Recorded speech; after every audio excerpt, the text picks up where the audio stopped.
Welcome to Bottom of the Bargain Bin. The Caped Crusader has gone through quite a varied cinematic history. In fact, when we're able to go see movies in the theater again, there's going to be a new Batman movie with Robert Pattinson.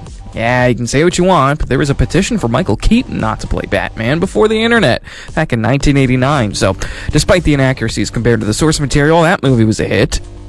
So, we should give it a chance. This new one, I mean. But, you know what? Maybe you shouldn't be given a chance, unless you're a Batman superfan and also a glutton for punishment. The original Batman serials. No, not talking about the 1960s TV show with Adam West. That's The Dark Knight compared to this trash. I'm, of course, talking about the serialized 1943 adaptation that played in theaters, often ending on some cheesy, sometimes even literal cliffhangers, only to have Batman or Robin escape immediately and easily the next week.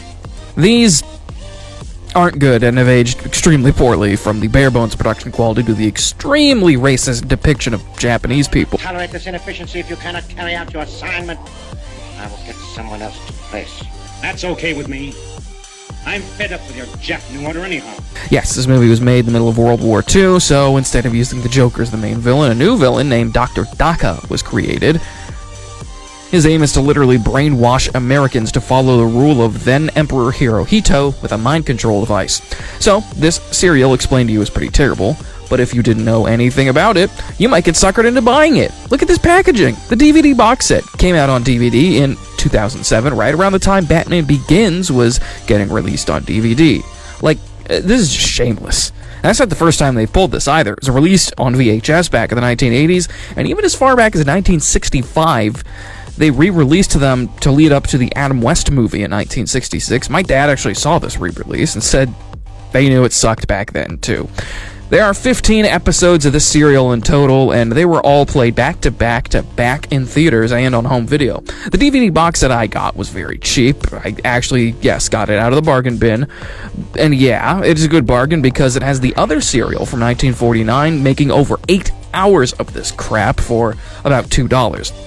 For obvious reasons, there was far too much of this for one video, so this review will be in several parts as I show you the horror that is Batman, the serialized movie. Episode 1 has a shot of Batman at his desk in the Batcave with bats flying around on strings, probably held up by fishing poles. The lighting is also off, so everything is super bright. It's the perfect visual representation of how terrible this movie is going to be. Also, since the serial was made during World War II, Batman and Robin are touted much more as American heroes than usual, or probably ever. Hidden headquarters of America's #1 crime fighter, Batman. Yes, Batman, clad in the somber costume which has struck terror to the heart of many a swaggering denizen of the underworld. You'd expect it from Captain America, Superman, or even Wonder Woman, but it's so silly when it's Batman. They're even considered secret government agents in this version. The first episode sets up one of the driving forces of the whole serial. Bruce's girlfriend, Linda Page, needs help finding her uncle Marty, who we know is abducted by Dr. Daka's Japanese gang. When I said this serial was racist, here's how they introduce Daka's lair. This was part of a foreign land transplanted bodily to America and known as Little Tokyo. Since a wise government rounded up the shifty-eyed Japs, it has become virtually a ghost street. Yeah, Daka and his henchmen are referred to Japs throughout the serial, and often identified by their eyes or their skin color. It'd be bad enough that Daka's just a white guy with his eyes slanted and an awful cartoon voice, but throwing slurs around as often as they do, and even referring to the U.S.'s internment camps as a good thing, is just horrible. It really could make this unwatchable for a lot of people, and honestly, I wouldn't blame you. Dr. Daka hides in this racist amusement ride museum in Little Tokyo. What if someone accidentally stumbles upon it? They'd be killed? They'd be brainwashed too? Or the workers are just paid off to look the other way? It's so confusing.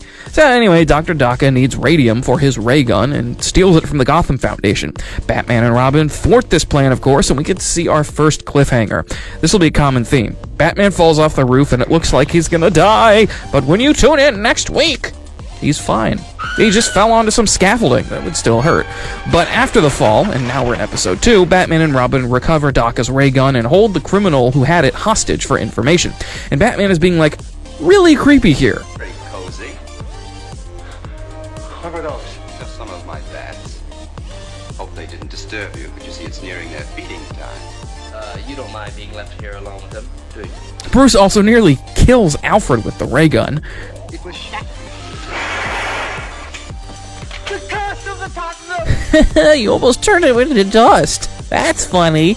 The criminal is then taken to the police. Daka, upset that he no longer has a secret weapon, thinks that Linda, who by the way works at the Gotham Foundation, might know, so he has her kidnapped by someone pretending to be Uncle Martin. Batman and Robin, there's some sleuth detective work, find where she is hidden and make their grand entrance. Things are looking tough for our heroes though, so you know what that means? Another cliffhanger. But not before the slowest, and I do mean slowest, electric spark in the history of cinema fails to get Batman before he jumps. Episode 3 is where we start to get progressively weirder. We get to see Dr. Daka use his mind control device on an underling who once again has failed his task because of the dynamic duo. It's a mix of the electric chair and the hairdryer from Blade Runner. Then they put a little metal hat on him and voila! He's under the doctor's control. Batman and Robin use Alfred as bait and a newspaper ad to lure the criminals to them. It backfires when someone pulls a gun on Alfred and our heroes intervene. In the pocket of one of the guys' jacket is a map of a train that they're going to blow up. Batman and Robin get there just in the nick of time. But trouble strikes when Batman is bopped on the head with a rubber monkey wrench and knocked out. The train is coming. Oh no! What's going to happen? Just kidding. Tune in next week. This is episode 3, and you can already tell how annoying this is. 12 more to go. Luckily, there's a play all option on the DVD, but can you imagine having to wait a week just to watch Robin throw Batman into the river? Nothing real interesting happens in episode 4. Daka uses a trapdoor to kill someone by dropping them into a pit of alligators, which may or may not factor in later in the serial. Aside from that, Bruce pretends to be a Middle Eastern fortune teller and engages in a painfully bad car chase where he nearly blows up a car with that ray gun.